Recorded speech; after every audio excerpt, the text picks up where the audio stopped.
Assalamualaikum warahmatullahi wabarakatuh.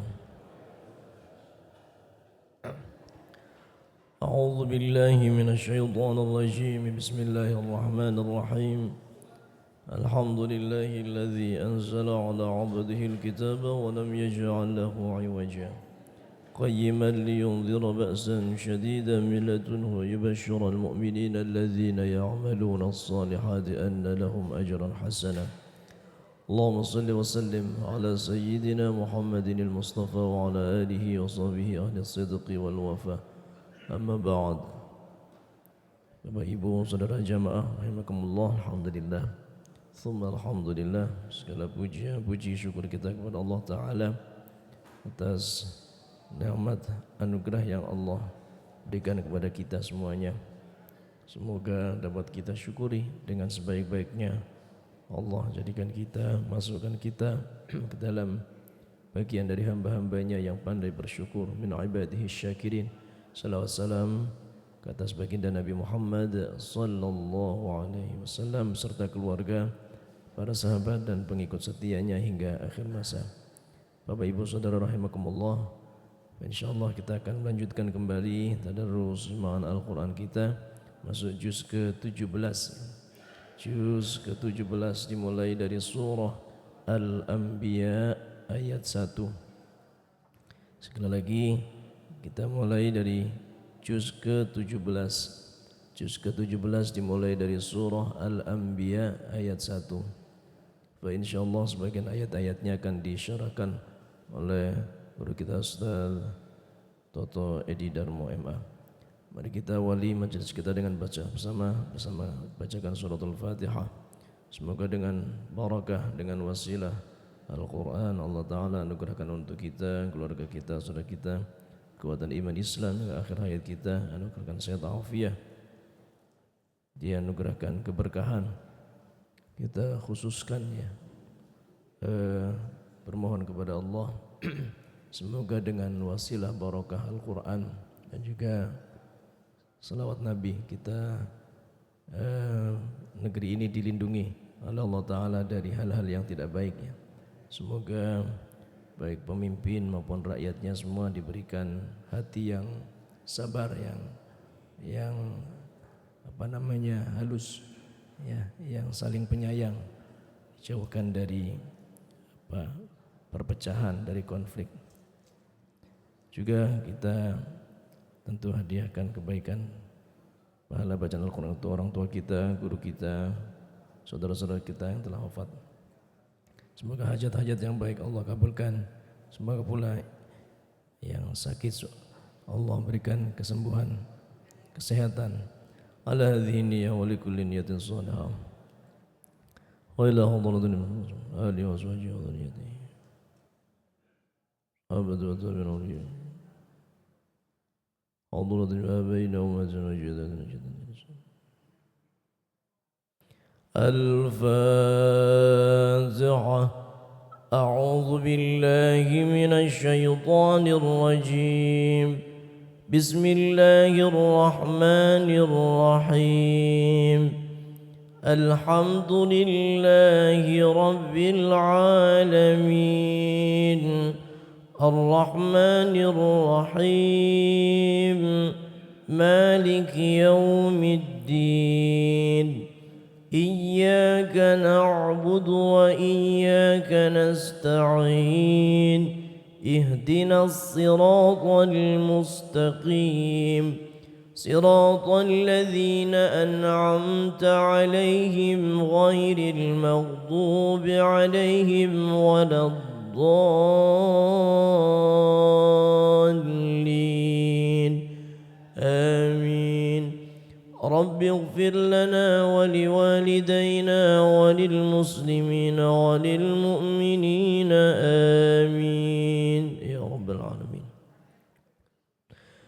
أعوذ بالله من الشيطان الرجيم. بسم الله الرحمن الرحيم. اقترب للناس حسابهم وهم في غفلة معرضون ما يأتيهم من ذكر من ربهم محدث إلا استمعوه وهم يلعبون لاهية قلوبهم وأسروا النجوى الذين ظلموا هل هذا إلا بشر مثلكم أفتأتون السحر وأنتم تبصرون قال ربي يعلم القول في السماء والأرض وهو السميع العليم بل قالوا أضغاث أحلام بل افتراه بل هو شاعر فليأتنا بآية كما أرسل الأولون ما آمنت قبلهم من قرية أهلكناها أفهم يؤمنون وما أرسلنا قبلك إلا رجالا نوحي إليهم فاسألوا أهل الذكر إن كنتم لا تعلمون وما جعلناهم جسدا لا يأكلون الطعام وما كانوا خالدين ثم صدقناهم الوعد فأنجيناهم ومن نشاء وأهلكنا المسرفين لقد أنزلنا إليكم كتابا فيه ذكركم أفلا تعقلون وكم قصمنا من قرية كانت ظالمة وأنشأنا بعدها قوما آخرين فلما أحسوا بأسنا إذا هم منها يركضون لا تركضوا وارجعوا إلى ما أترفتم فيه ومساكنكم لعلكم تسألون قالوا يا ويلنا إنا كنا ظالمين فما زالت تلك دعواهم حتى جعلناهم حصيدا خامدين وما خلقنا السماء والأرض وما بينهما لاعبين لو أردنا أن نتخذ لهوا لاتخذناه من لدنا إن كنا فاعلين بل نقذف بالحق على الباطل فيدمغه فإذا هو زاهق ولكم الويل مما تصفون وله من في السماوات والأرض ومن عنده لا يستكبرون عن عبادته ولا يستحسرون يسبحون الليل والنهار لا يفترون أم اتخذوا آلهة من الأرض هم ينشرون لو كان فيهما آلهة إلا الله لفسدتا فسبحان الله رب العرش عما يصفون لا يسأل عما يفعل وهم يسألون أم اتخذوا من دونه آلهة قل هاتوا برهانكم هذا ذكر من معي وذكر من قبلي بل أكثرهم لا يعلمون الحق فهم معرضون وما أرسلنا من قبلك من رسول إلا نوحي إليه أنه لا إله إلا أنا فاعبدون وقالوا اتخذ الرحمن ولدا سبحانه بل عباد مكرمون لا يسبقونه بالقول وهم بأمره يعملون يعلم ما بين أيديهم وما خلفهم ولا يشفعون إلا لمن ارتضى وهم من خشيته مشفقون ومن يقل منهم إني إله من دونه فذلك نجزيه جهنم كذلك نجزي الظالمين أولم ير الذين كفروا أن السماوات والأرض كانتا رتقا ففتقناهما وجعلنا من الماء كل شيء حي أفلا يؤمنون وجعلنا في الأرض رواسي أن تميد بهم وجعلنا فيها فجاجا سبلا لعلهم يهتدون وجعلنا السماء سقفا محفوظا وهم عن آياتها معرضون وهو الذي خلق الليل والنهار والشمس والقمر كل في فلك يسبحون وما جعلنا لبشر من قبلك الخلد أفإن مت فهم الخالدون كل نفس ذائقة الموت ونبلوكم بالشر والخير فتنة وإلينا ترجعون وإذا رآك الذين كفروا إن يتخذونك إلا هزوا أهذا الذي يذكر آلهتكم وهم بذكر الرحمن هم كافرون خلق الإنسان من عجل سأريكم آياتي فلا تستعجلون ويقولون متى هذا الوعد إن كنتم صادقين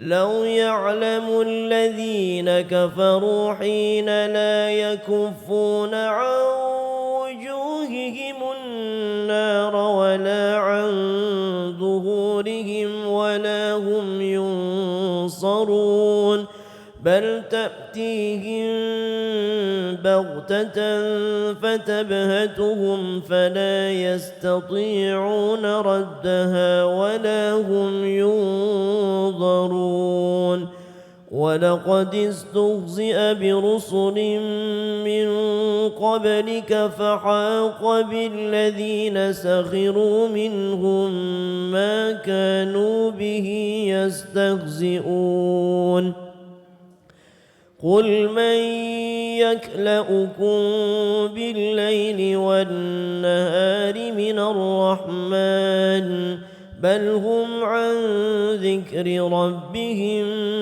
معرضون أم لهم آلهة تمنعهم من دوننا لا يستطيعون نصر أنفسهم ولا هم منا يصحبون بل متعنا هؤلاء وآباءهم حتى طال عليهم العمر أفلا يرون أنا نأتي الأرض ننقصها من أطرافها أفهم الغالبون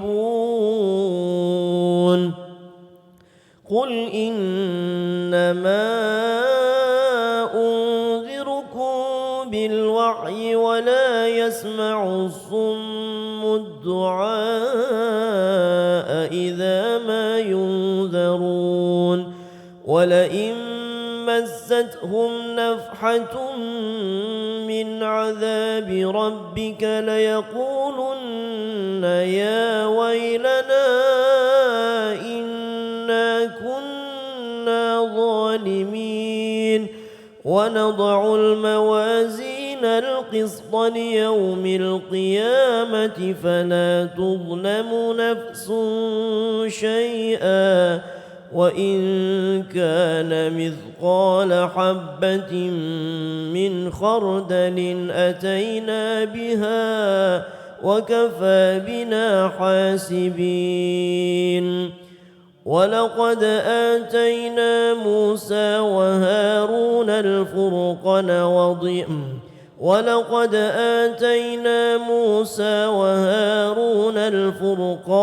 وضياء وذكرا للمتقين الذين يخشون ربهم بالغيب وهم من الساعة مشفقون وهذا ذكر مبارك أنزلناه أفأنتم له منكرون ولقد آتينا إبراهيم رشده من قبل وكنا به عالمين إذ قال لأبيه وقومه ما هذه التماثيل التي أنتم لها عاكفون قالوا وجدنا آباءنا لها عابدين قال لقد كنتم أنتم وآباؤكم في ضلال مبين قالوا أجئتنا بالحق أم أنت من اللاعبين قال بل ربكم رب السماوات والأرض الذي فطرهن وأنا على ذلكم من الشاهدين وتالله لأكيدن أصنامكم بعد أن تولوا مدبرين فجعلهم جذاذا إلا كبيرا لهم لعلهم إليه يرجعون قالوا من فعل هذا بآلهتنا إنه لمن الظالمين قالوا سمعنا فتى يذكرهم يقال له إبراهيم قالوا فأتوا به على أعين الناس لعلهم يشهدون قالوا أأنت فعلت هذا بآلهتنا يا إبراهيم قال بل فعله كبيرهم هذا فاسألوهم إن كانوا ينطقون فرجعوا إلى أنفسهم فقالوا إنكم أنتم الظالمون ثم نكسوا على رؤوسهم لقد علمت ما هؤلاء ينطقون قال أفتعبدون من دون الله ما لا ينفعكم شيئا ولا يضركم أف لكم ولما تعبدون من دون الله أفلا تعقلون قالوا حرقوه وانصروا آلهتكم إن كنتم فاعلين قلنا يا نار كوني بردا وسلاما على إبراهيم وأرادوا به كيدا فجعلناهم الأخسرين ونجيناه ولوطا إلى الأرض التي باركنا فيها للعالمين ووهبنا له إسحاق ويعقوب نافلة وكلا جعلنا صالحين وجعلناهم أئمة يهدون بأمرنا وأوحينا إليهم فعل الخيرات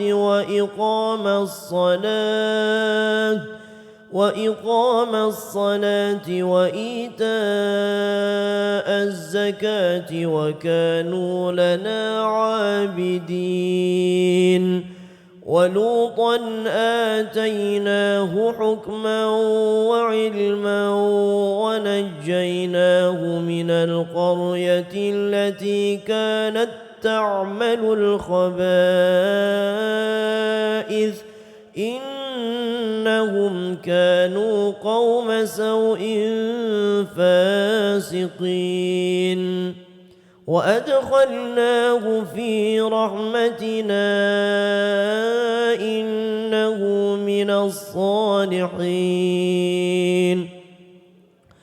ونوحا إذ نادى من قبل فاستجبنا له فنجيناه وأهله من الكرب العظيم ونصرناه من القوم الذين كذبوا بآياتنا إنهم كانوا قوم سوء فأغرقناهم أجمعين وداود وسليمان إذ يحكمان في الحرث إذ نفشت فيه غنم القوم وكنا لحكمهم شاهدين ففهمناها سليمان وكلا آتينا حكما وعلما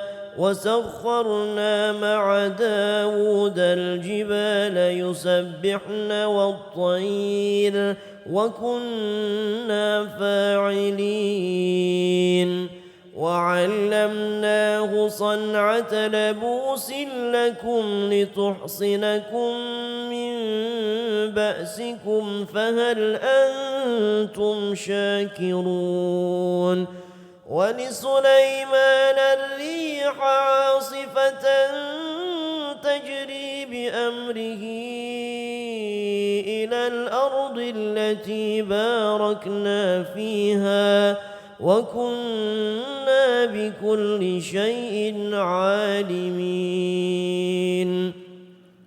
ومن الشياطين من يغوصون له ويعملون عملا دون ذلك وكنا لهم حافظين وأيوب إذ نادى ربه أني مسني الضر وأنت أرحم الراحمين فاستجبنا له فكشفنا ما به من ضر وآتيناه أهله ومثلهم معهم رحمة من عندنا وذكرى للعابدين وإسماعيل وإدريس وذا الكفل كل من الصابرين وأدخلناهم في رحمتنا إنهم من الصالحين وذا النون إذ ذهب مغاضبا فظن أن لن نقدر عليه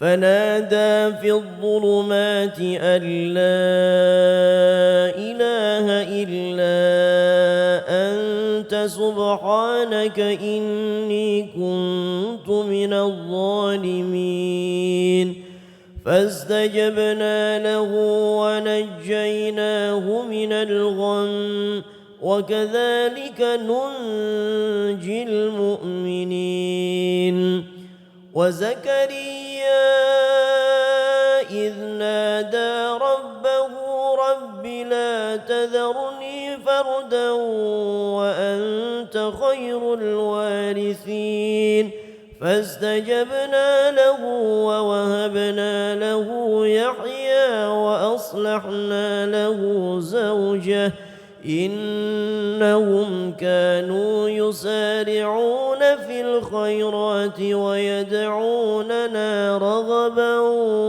ورهبا وكانوا لنا خاشعين والتي أحصنت فرجها فنفخنا فيها من روحنا وجعلناها وابنها آية للعالمين إن هذه أمتكم أمة واحدة وأنا ربكم فاعبدون وتقطعوا أمرهم بينهم كل إلينا راجعون فمن يعمل من الصالحات وهو مؤمن فلا كفران لسعيه وإنا له كاتبون وحرام على قرية أهلكناها أنهم لا يرجعون حتى إذا فتحت يأجوج ومأجوج وهم من كل حدب ينسلون واقترب الوعد الحق فإذا هي شاخصة أبصار الذين كفروا يا ويلنا قد كنا في غفلة من هذا بل كنا ظالمين إنكم وما تعبدون من دون الله حصب جهنم أنتم لها واردون لو كان هؤلاء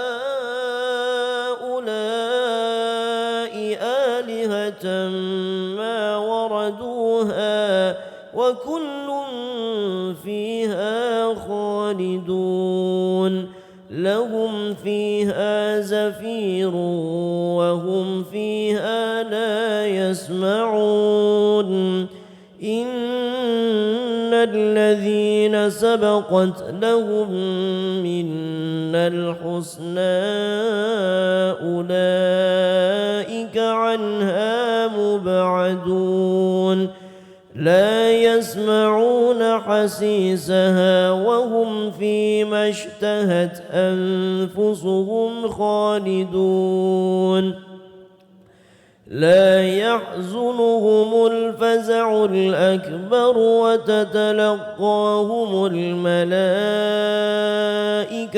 هذا يومكم الذي كنتم توعدون يوم نطوي السماء كطي السجل للكتب كما بدأنا أول خلق نعيده وعدا علينا إنا كنا فاعلين ولقد كتبنا في الزبور من بعد الذكر أن الأرض يرثها عبادي الصالحون إن في هذا لبلاغا لقوم عابدين وما أرسلناك إلا رحمة للعالمين قل إنما يوحى إلي أنما إلهكم إله واحد فهل أنتم مسلمون فإن تولوا فقل آذنتكم على سواء وإن أدري أقريب أم بعيد ما توعدون إنه يعلم الجهر من القول ويعلم ما تكتمون وإن أدري لعله فتنة لكم ومتاع إلى حين قال رب احكم بالحق وربنا الرحمن المستعان على ما تصفون بسم الله الرحمن الرحيم يا أيها الناس اتقوا ربكم إن زلزلة الساعة شيء عظيم يوم ترونها تذهل كل مرضعة عما أرضعت وتضع كل ذات حمل حملها وترى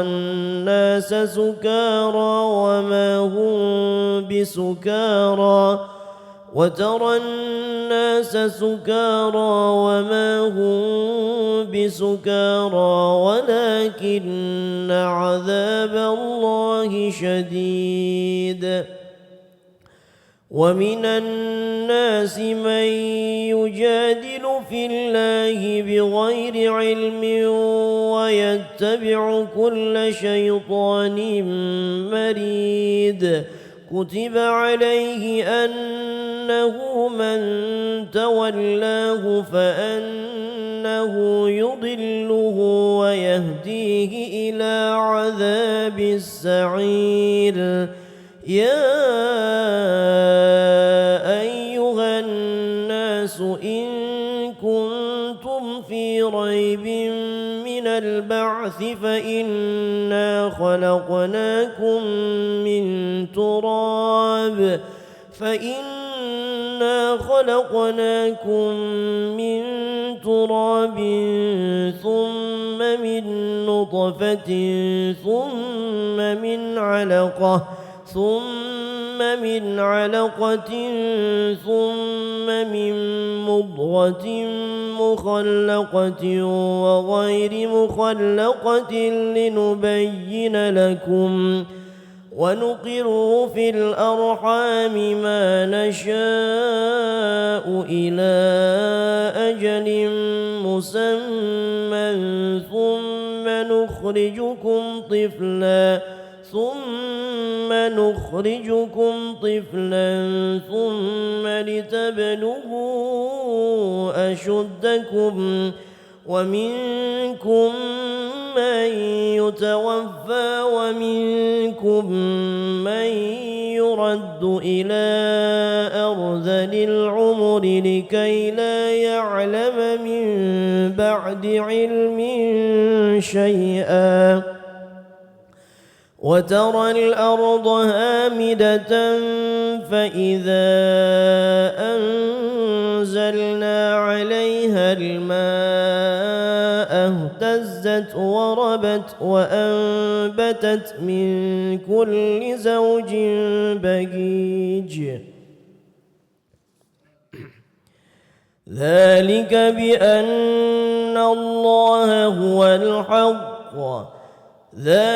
بأن الله هو الحق وأنه يحيي ويميت ذلك بأن الله هو الحق وأنه يحيي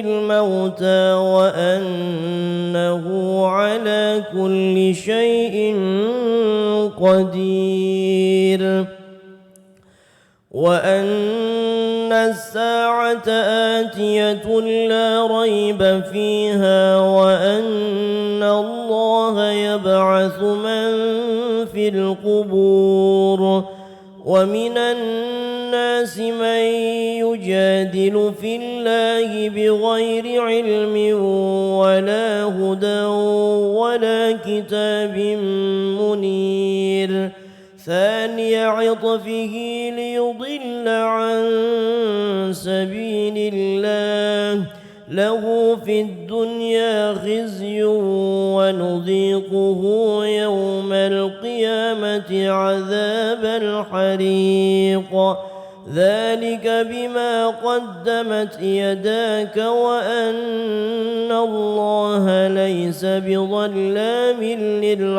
للعبيد ومن الناس من يعبد الله على حرف فإن أصابه خير اطمأن به وإن أصابته فتنة انقلب على وجهه خسر الدنيا والآخرة ذلك هو الخسران المبين يدعو من دون الله ما لا يضره وما لا ينفعه ذلك هو الضلال البعيد يدعو لمن ضره أقرب من نفعه لبئس المولى ولبئس العشير إن الله يدخل الذين آمنوا وعملوا الصالحات جنات تجري من تحتها الأنهار إن الله يفعل ما يريد من كان يظن أن لن ينصره الله في الدنيا والآخرة فليمدد بسبب إلى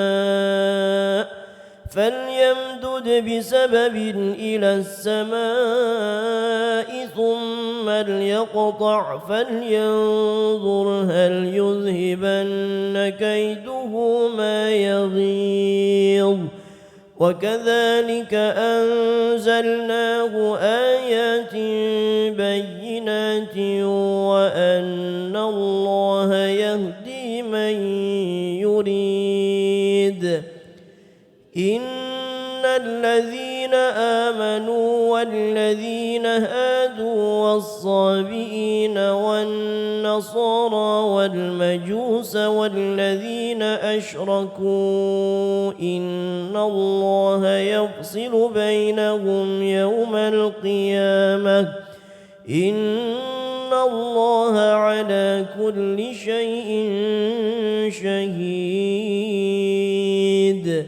ألم تر أن الله يسجد له من في السماوات ومن في الأرض والشمس والقمر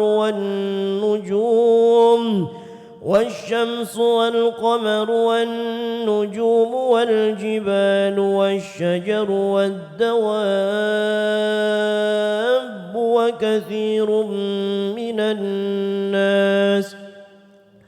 وكثير حق عليه العذاب ومن يهن الله فما له من مكرم إن الله يفعل ما يشاء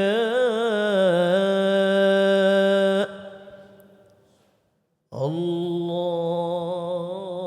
أكبر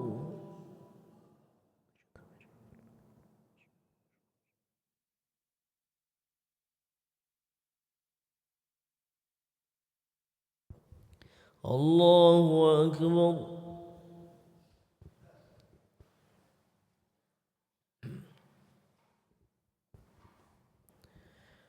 هذان خصمان اختصموا في ربهم فالذين كفروا قطعت لهم ثياب من نار يصب من فوق رؤوسهم الحميم يصهر به ما في بطونهم والجلود ولهم مقامع من حديد كلما أرادوا أن يخرجوا منها من غم أعيدوا فيها وذوقوا عذاب الحريق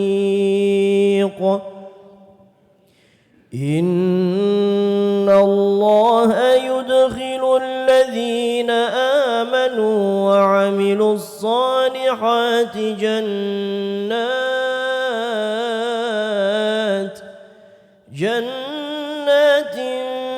تجري من تحتها الأنهار يحلون فيها من أساور من ذهب ولؤلؤا ولباسهم فيها حرير وهدوا إلى الطيب من القول وهدوا إلى صراط الحميد إن الذين كفروا ويصدون عن سبيل الله والمسجد الحرام الذي جعلناه للناس سواء العاكف فيه والباد ومن يرد فيه بإلحاد بظلم نذقه من عذاب أليم وإذ بوأنا لإبراهيم مكان البيت ألا تشرك بي شيئا وطهر بيتي للطائفين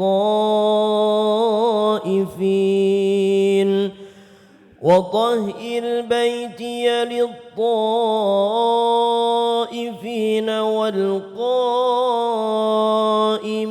والركع السجود وأذن في الناس الناس بالحج يأتوك رجالا وعلى كل ضامر يأتين من كل فج عميق ليشهدوا منافع لهم ويذكروا اسم الله في أيام معلومات على ما رزقهم من بهيمة الأنعام فكلوا منها وأطعموا البائس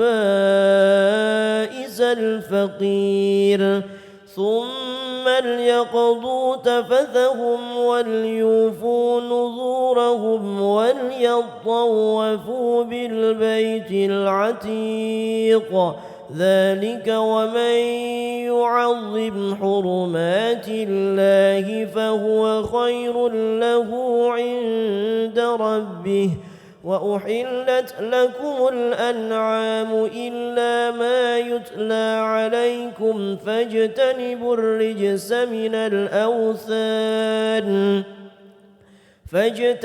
الرجس من الأوثان واجتنبوا قول الزور حنفاء لله غير مشركين به ومن يشرك بالله فكأنما خر من السماء فتخطفه الطير أو تهوي به الريح في مكان سحيق ذلك ومن يعظم شعائر الله فإنها من تقوى القلوب لكم فيها منافع إلى أجل مسمى ثم محلها إلى البيت العتيق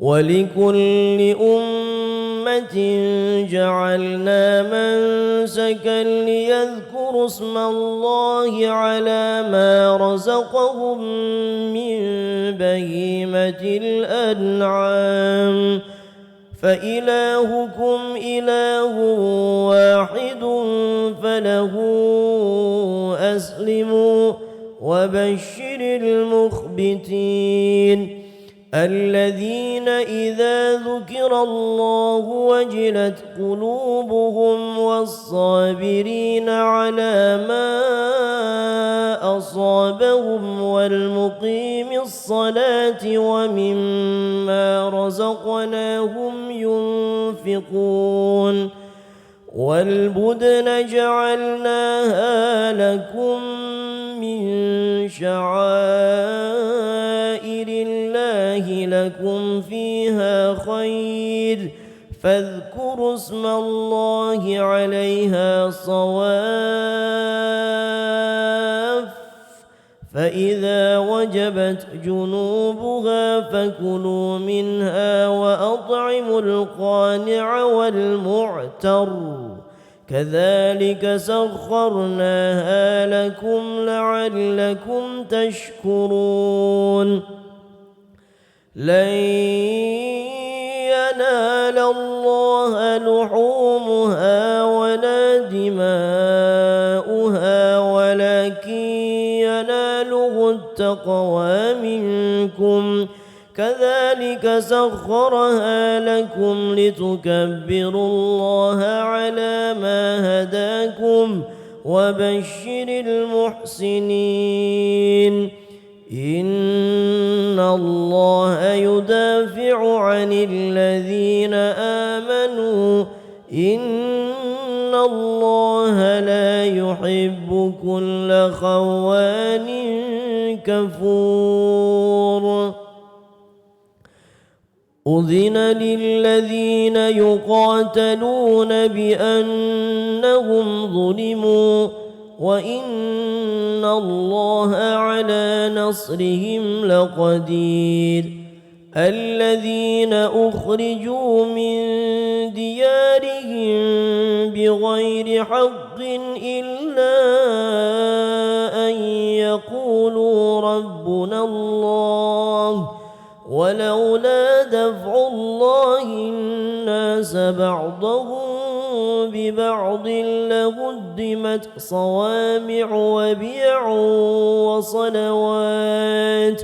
وبيع وصلوات ومساجد يذكر فيها اسم الله كثيرا ولينصرن الله من ينصره إن الله لقوي عزيز الذين إن مكناهم في الأرض أقاموا الصلاة وآتوا الزكاة وأمروا بالمعروف ونهوا عن المنكر ولله عاقبة الأمور وإن يكذبوك فقد كذبت قبلهم قوم نوح وعاد وثمود وقوم إبراهيم وقوم لوط وأصحاب مدين وكذب موسى فأمليت للكافرين ثم أخذتهم فكيف كان نكير فكأين من قرية أهلكناها وهي ظالمة فهي خاوية على عروشها وبئر معطلة وقصر مشيد أفلم يسيروا في الأرض فتكون لهم قلوب يعقلون بها أو آذان يسمعون بها فإنها لا تعمى الأبصار ولكن تعمى القلوب التي في الصدور ويستعجلونك بالعذاب ولن يخلف الله وعده وإن يوما عند ربك كألف سنة مما تعدون وكأين من قرية أمليت لها وهي ظالمة ثم أخذتها وإلي المصير قل يا أيها الناس إنما أنا لكم نذير مبين فالذين آمنوا وعملوا الصالحات لهم مغفرة ورزق كريم والذين سعوا في آياتنا معاجزين أولئك أصحاب الجحيم وما أرسلنا من قبلك من رسول ولا نبي إلا إذا تمنى ألقى الشيطان في أمنيته فينسخ الله ما يلقي الشيطان ثم يحكم الله آياته والله عليم حكيم ليجعل ما يلقي الشيطان فتنة للذين في قلوبهم مرض والقاسية قلوبهم وإن الظالمين لفي شقاق بعيد وليعلم الذين أوتوا العلم أنه الحق من ربك فيؤمنوا به فتخبت له قلوبهم وإن الله لهادي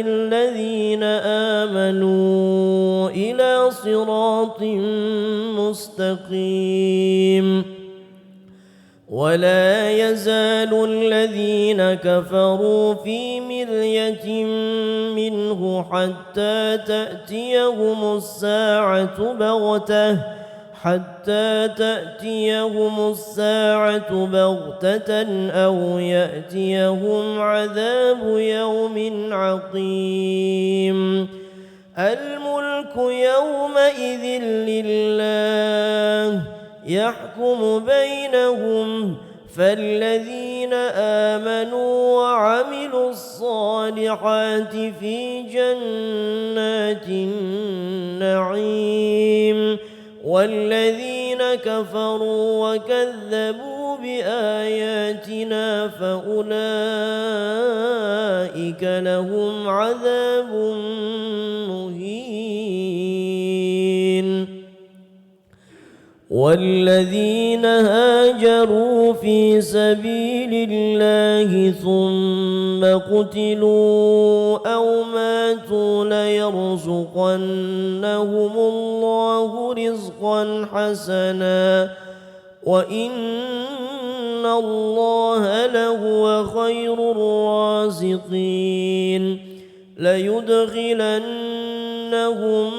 مدخلا يرضونه وإن الله لعليم حليم ذلك ومن عاقب بمثل ما عوقب به ثم بغي عليه لينصرنه الله إن الله لعفو غفور ذلك بأن الله يولج الليل في النهار ويولج النهار في الليل وأن الله سميع بصير ذلك بأن الله هو الحق وأن ما يدعون من دونه هو الباطل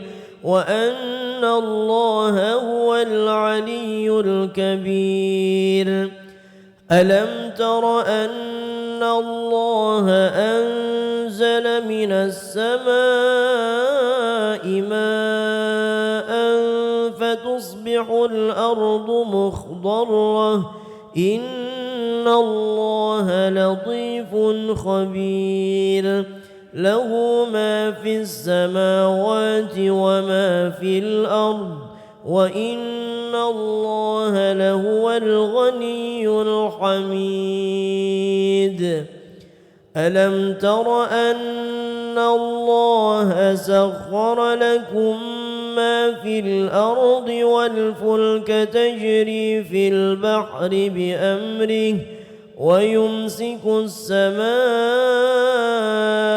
أن تقع على الأرض إلا بإذنه إن الله بالناس لرؤوف رحيم وهو الذي أحياكم ثم يميتكم ثم يحييكم إن الإنسان لكفور لكل أمة جعلنا منسكا هم ناسكوه فلا ينازعنك في الأمر وادع إلى ربك إنك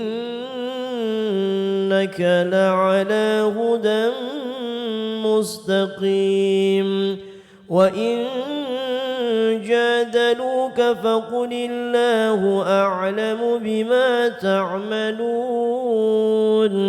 الله يحكم بينكم يوم القيامة فيما كنتم فيه تختلفون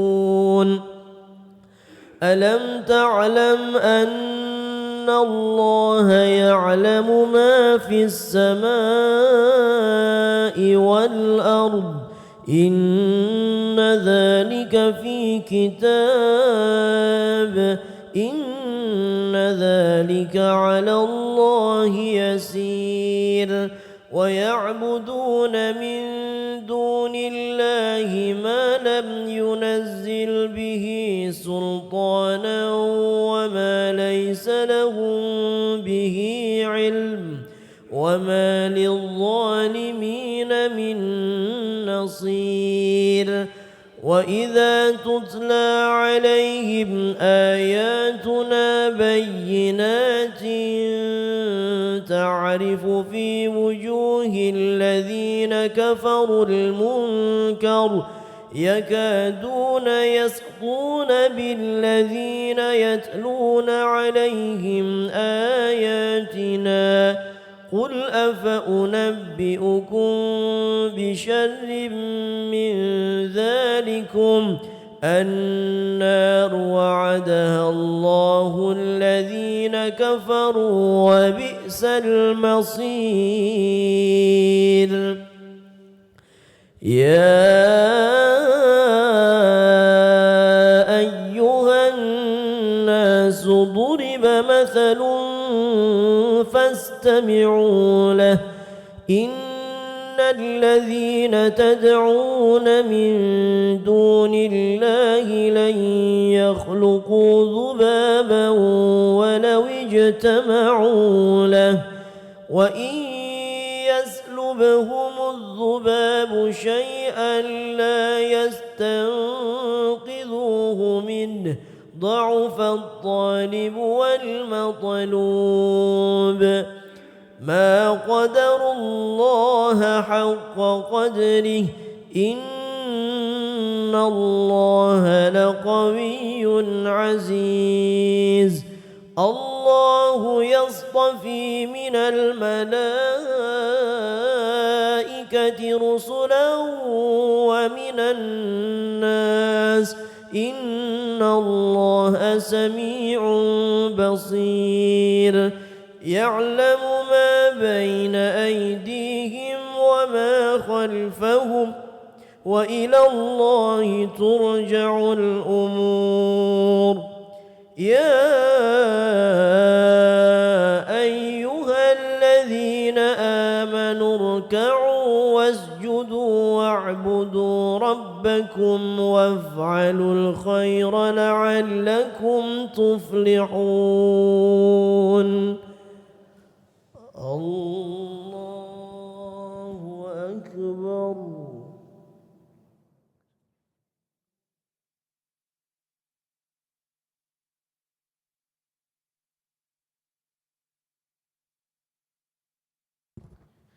الله أكبر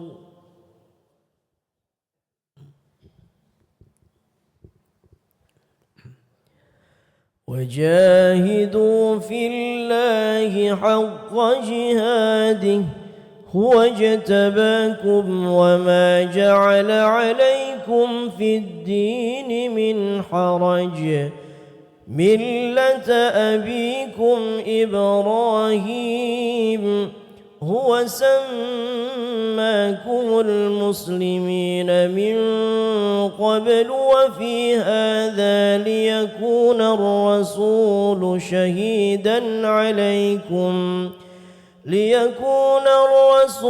شهيدا عليكم وتكونوا شهداء على الناس فأقيموا الصلاة وآتوا الزكاة واعتصموا بالله هو مولاكم فنعم المولى ونعم النصير صدق الله العظيم.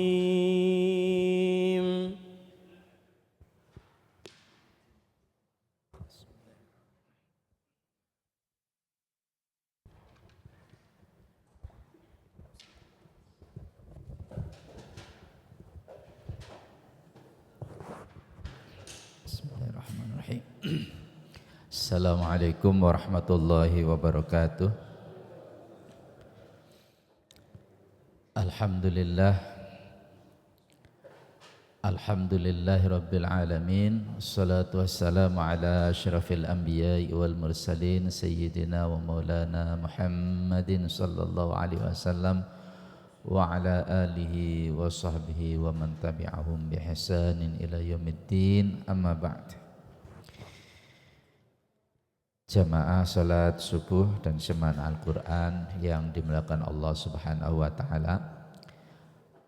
Alhamdulillah, pada kesempatan subuh hari ini kita bersama-sama dipandu oleh guru kita Ustadz Dr. Haji Sofyan Hadi Musa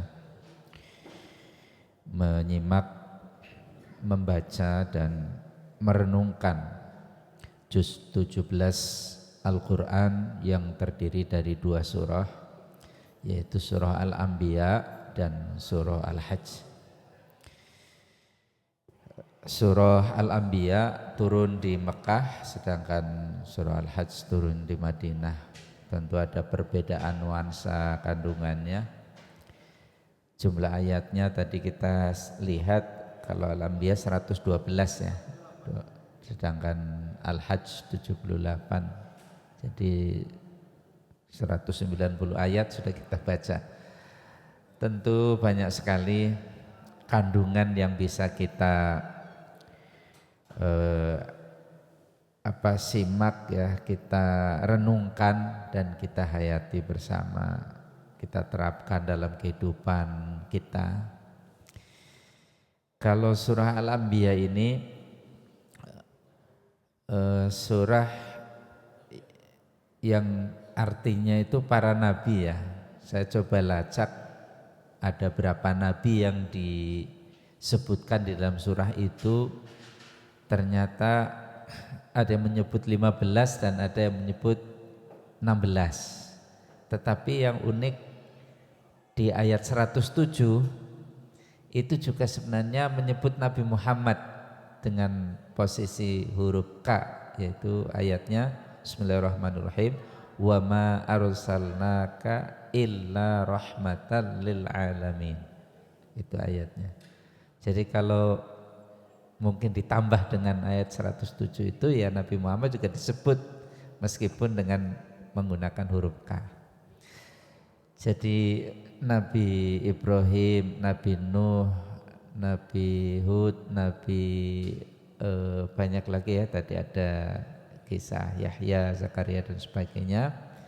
Al-Quran ingin menegaskan pada surah Al-Anbiya ini bahwa nabi-nabi ini adalah diutus oleh Allah Subhanahu wa taala untuk menyampaikan tauhid, menyampaikan tentang keesaan Allah Subhanahu wa taala, menyampaikan syariat-syariat Allah kepada seluruh umatnya, dan umat itu hendaknya mengikuti ya, mengikuti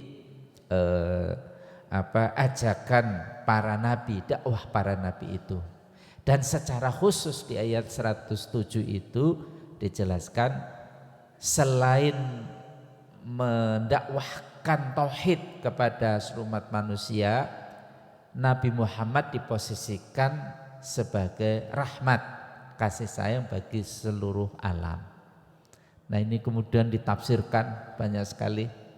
Nah, sebab nuzulnya surah Al-Anbiya itu adalah orang-orang kafir, orang-orang yang tidak mau beriman itu sudah sama sekali gak mau mendengar seruan Allah Subhanahu wa taala, seruan dari para nabi, agar mereka tidak terlalu mengejar kehidupan dunia. Disebut ulama bahwa Al-Anbiya ini adalah penutupnya surah Toha atau penyempurnanya surat Toha, di mana surat Toha itu menegaskan ya tentang pentingnya Nabi itu terus fokus beribadah kepada Allah. Umat Islam juga demikian, didorong untuk benar-benar tulus ikhlas tauhid ya, beriman kepada Allah. Kemudian dibuka dengan surah Al-Anbiya itu bahwasanya sudah sangat dekat hisab bagi orang-orang yang enggak mau lagi ya mementingkan kehidupan akhirat. Jadi hisabhum, ya, hisabuhum disebutkan. Iqtaraba linnasi hisabuhum wa hum fi ghaflatin mu'ridun. Ya itu. Mereka sudah lalai, sudah lalai. Kenapa? Karena yang terjadi di zaman di Mekah itu, zaman itu orang perdagangan itu luar biasa, Pak. Orang dagang itu jalur sutra dari Mekah itu sampai ke Cina zaman itu. Jadi luar biasa membawa perdagangan, dan negeri yang paling makmur zaman itu adalah Mekah, yang paling makmur, ya. Kemudian yang paling sombong juga mungkin ya, paling makmur, yang paling sombong, yang pamer harta. Nah, ini bahaya ini, makanya kemarin timbul demo itu diantaranya orang pamer harta. Gajinya itu dikasih dari apa? Pajak rakyat. Kalau udah kaya ya jangan jadi anggota DPR lah, gitu. Kira-kira begitu pesannya. Nah, ini orang-orang kafir Mekah ini sudah terlaluan, ya, sehingga diingatkan dan seterusnya. Sampai ini juz 17 ini luar biasa. Surah Al-Isra yaitu benar-benar mengingatkan kita bahwa nabi-nabi itu para pemimpin, ya, para pemimpin kaumnya. Nabi Muhammad juga pemimpin, ya, saat itu. Dan selain memiliki sifat-sifat yang kita hafal, ya, ada siddiq, ada fatona, ada jujur, cerdas, ya, amanah, tabligh begitu, ya. Ada satu sifat yang luar biasa ditegaskan di 107 itu adalah sifat rahim. Ya, sama seperti sifat Allah Subhanahu wa ta'ala, sifat kasih sayang. Ditegaskan lagi kalau ditafsir ayat dengan ayat di dalam surah At-Taubah 128, sifat nabi, ya, yang menggambarkan tentang rahmah, tentang rahimnya itu, yaitu disebutkan itu adalah ada sifat azizun alaihi ma anittum harisun alaikum bil mu'minina raufur rahim. Itu di ayat 128 surah At-Taubah. Ada 3 sifat atau 4 sifat, ya, yang rahim itu yang terakhir, ya. Yang pertama itu adalah azizun alaihi ma anittum. Beliau itu memiliki sense of crisis, ya, rasa empati, menyimak mendengar penderitaan rakyat, penderitaan dari, ya, orang-orang yang mau masuk Islam ditindas, ya, diembargo ekonominya, ditekan, ya, dianiaya, ya, lihat kisahnya Bilal itu, ya, dan seterusnya, ya, keluarga Amr bin Yasar kayak apa disiksanya, ya. Rasul itu azizun. Nah, azizun itu artinya apa? Artinya itu sense of crisis. Dia benar merasakan penderitaan, cerdas terhadap krisis yang dialami oleh rakyat. Nah, ini kalau dikaitkan dengan Indonesia nih, ya, terjadinya chaos hari ini karena nggak punya azizun ini, nggak punya aziz, ya, aziz,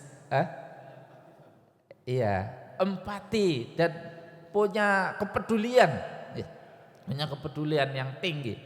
Lah ini kan 25 sudah didemo, 25 Agustus ini sudah didemo, bubarkan DPR,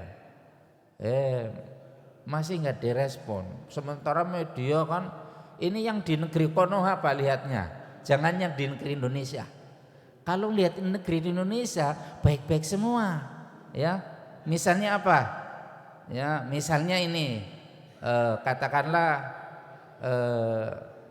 ekonomi naik 5,2%, ya kan begitu kan? Tapi yang di negeri Konoha itu, ya, lapangan pekerjaan cuma 10, yang daftar 1000. Nah, ini kan ketimpangan. Ini saya mohon maaf, ini agak cerita nyerempet di negara Konoha, ya. Karena memang ini nggak ada sense of crisisnya ini. Akhirnya malam tadi itu habis semua dijarah. Sri Mulyani dijarah, Eko Patrio dijarah, apalagi? Oh ya, sebelumnya Sahroni sore Sahroni dijarah. Terus Sri Mulyani Uya dijarah. Itu yang di negeri Konoha itu 3 orang itu. Ya, kenapa 25 sudah didemo? Ya karena nggak punya aziz ini, nggak punya apa? Ya rasa empati kepada rakyat yang dipimpinnya. Karena DPR, Dewan Perwakilan mewakili rakyat, rakyatnya lagi susah, joget-jogetan, ya 50 juta tunjangan, nah, kan itu kan persoalannya. Ini mohon maaf ini jadi nyerempet ke situ karena saya dari kemarin itu kok saya mau jemput anak di Rawamangun, anak saya mau pulang ke sini, terjebak kemarin hari Jumat. Saya suruh tahan, hanya pagi saya jemput Sabtu. Oh kok terus menerusin demo ini. Saya terpaksa lihat ya berita-berita di negeri Konoha, ya kan. Oh rupanya begini, ini ada kesenjangan yang sangat dahsyat ini antara ya media sosial yang ada dikelola oleh pemerintah itu memang cakep-cakep, peningkatan ekonomi apa segala macam. Tapi kalau yang media liar yang itu luar biasa, ya memang yang real terjadi masyarakat. Akhirnya ya kan ketika 28 Agustus kemarin demo lagi, malamnya kejadian Afan Kurniawan menjadi syahid atau martir demokrasi yang nabrak Brimob Rantis seluruh Jakarta Timur, Polres semuanya ya dibakar massa, dirusak. Kemudian seluruh Indonesia, Bandung gedung DPR-nya, ya kan, Makassar, Solo, Jogja, pokoknya banyak lah. Saya nggak sebut-sebut, bapak-bapak sudah tahu semuanya. Ini kan karena apa? Karena kesalahan dari ya anggota DPR yang tidak punya empati tadi, azizun alaihi ma'anittum, nggak merasakan penderitaan rakyat, kok mewakili rakyat. Ini maaf ini agak sedikit sentimen ya. Sampai-sampai ada seorang yang saya lacak itu ternyata orang Pamulang itu ya, namanya siapa? Salsa, orang Pamulang Tangerang Selatan, kerjanya di Denmark, ya kan, nggak tahu anaknya siapa Pak Al?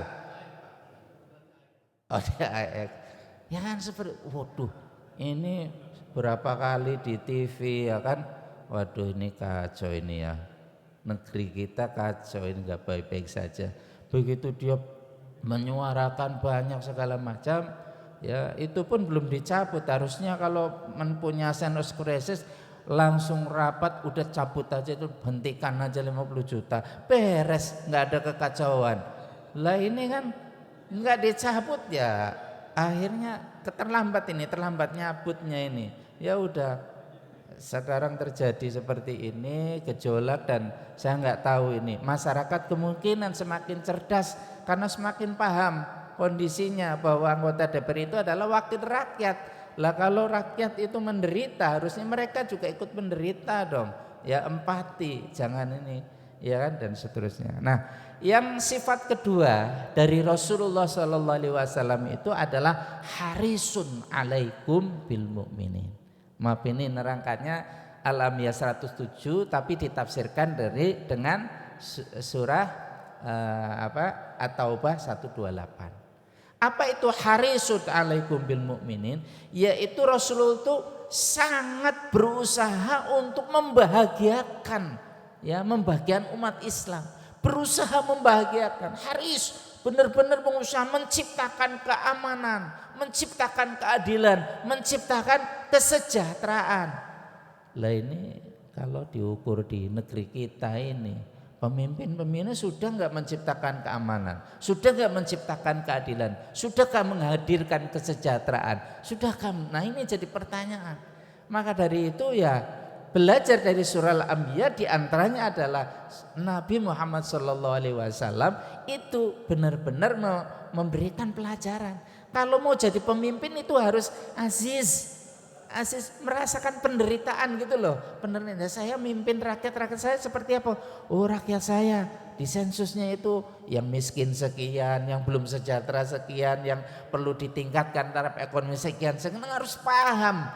Lah ini enggak paham tuh gimana? Ya makanya enggak punya rasa ingin haris. Haris itu apa? Ingin membahagiakan. Ya nggak membahagiakan, joget-joget akhirnya sendiri, asik-asik kan, itu kan yang dilihat di negeri Konoha seperti itu.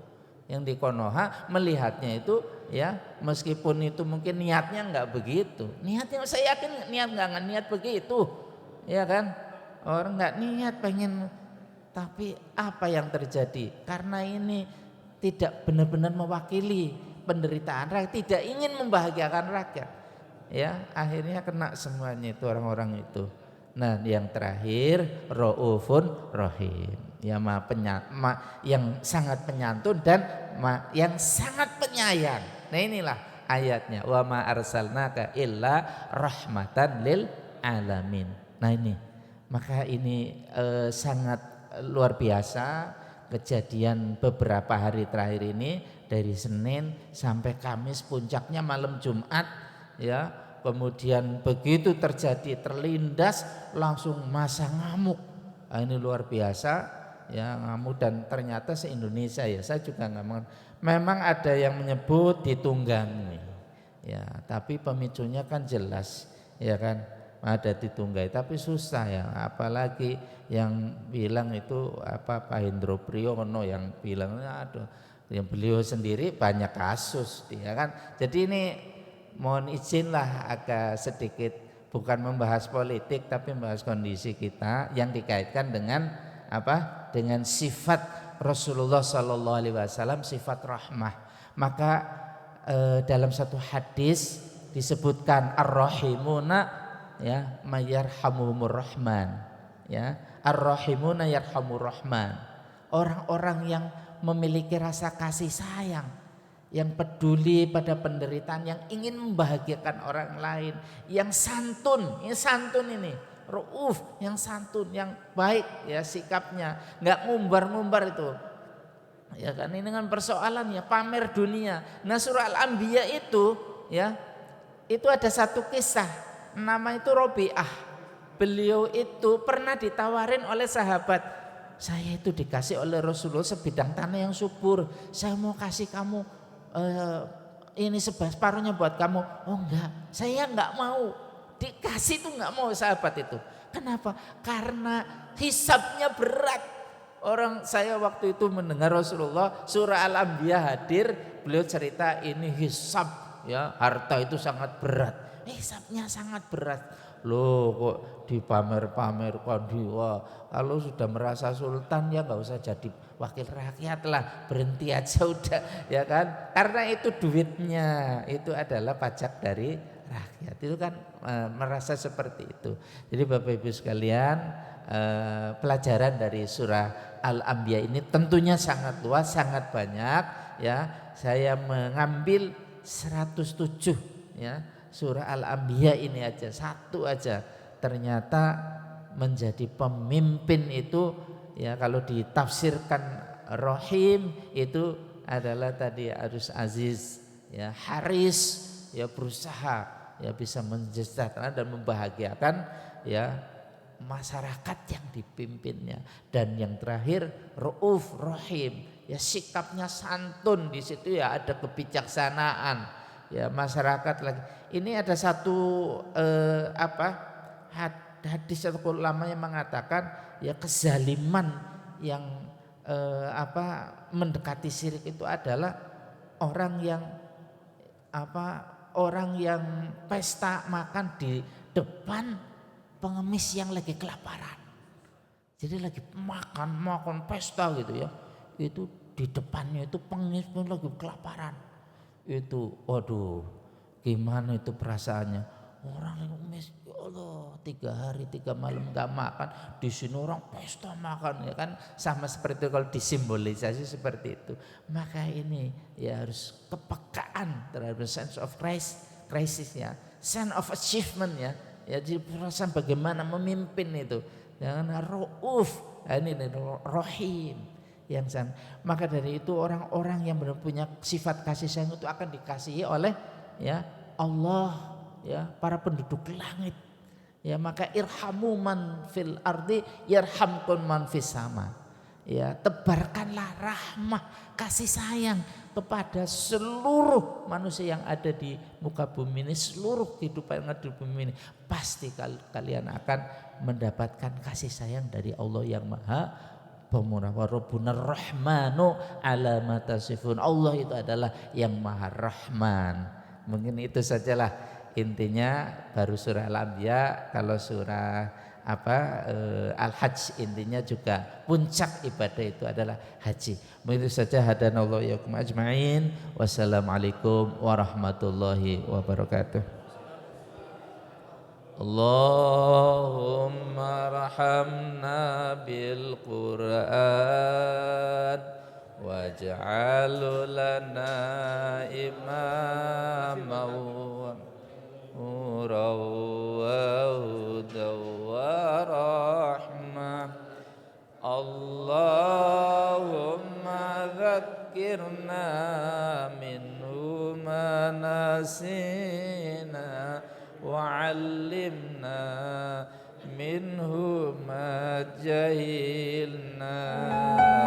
Allahumma arhamna bil Qur'an waj'alhu